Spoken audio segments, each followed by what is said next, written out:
Wachichere penalty shootouts. Bugisho gitika Busoga gitika chako goyo penalty.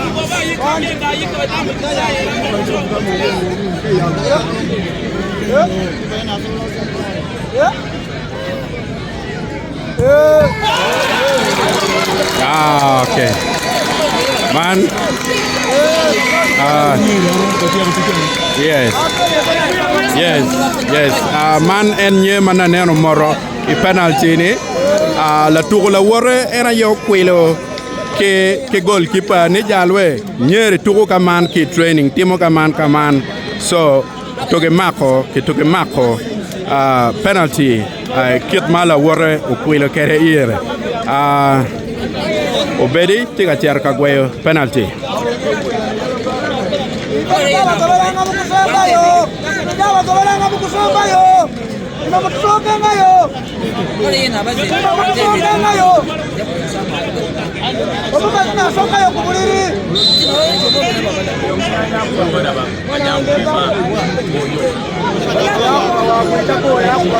En komaro lufu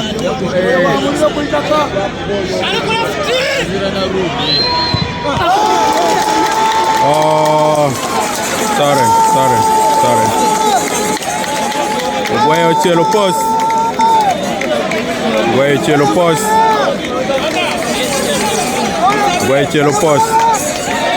Pebalo Mormo foot pere Luwara tiga tiarka consoling ya Manyore foot morpe 1-1 Furuga kameno Mano aggregate 2-2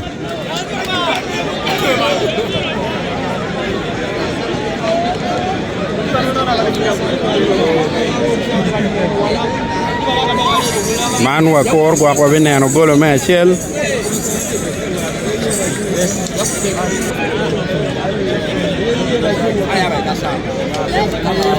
pressure timater kor waneno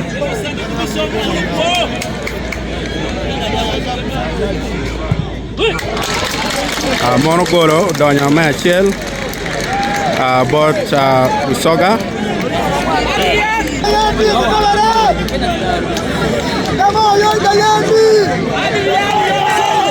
Captain Atube Captain Owing Tigachero Kagwayo penalty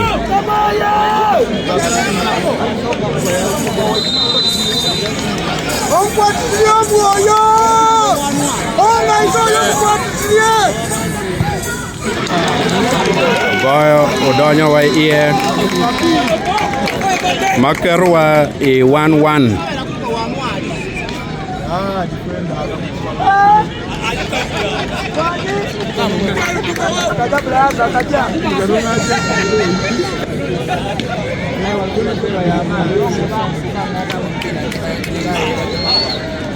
Man penalty chako wiye me adek dong mano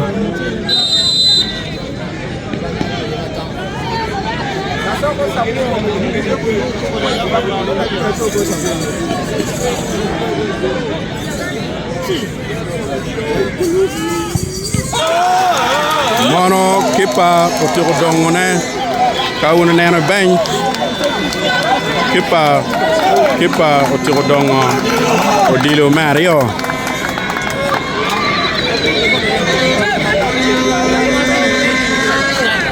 man mio advantage total but actually province menongo golo Mario mamegi pi penalty Uchara mebul ena ye tika bion ka goyo penalty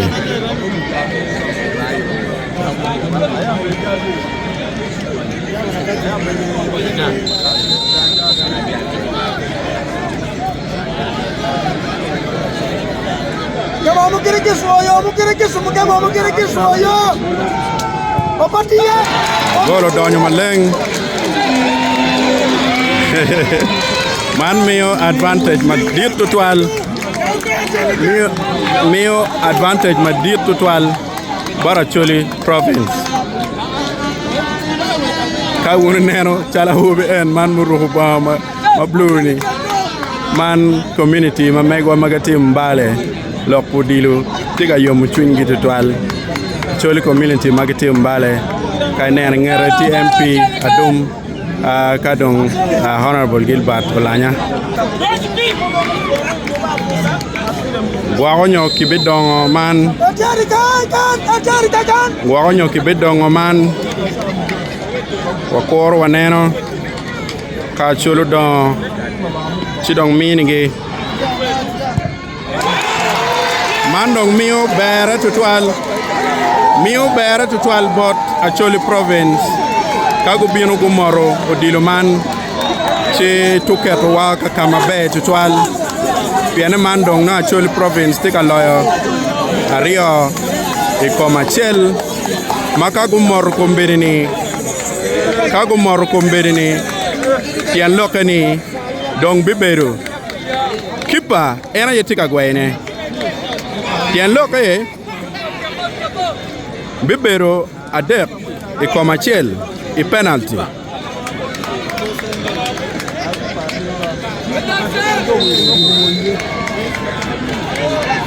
Bibero adek Comachel kaudonya. Okay, man.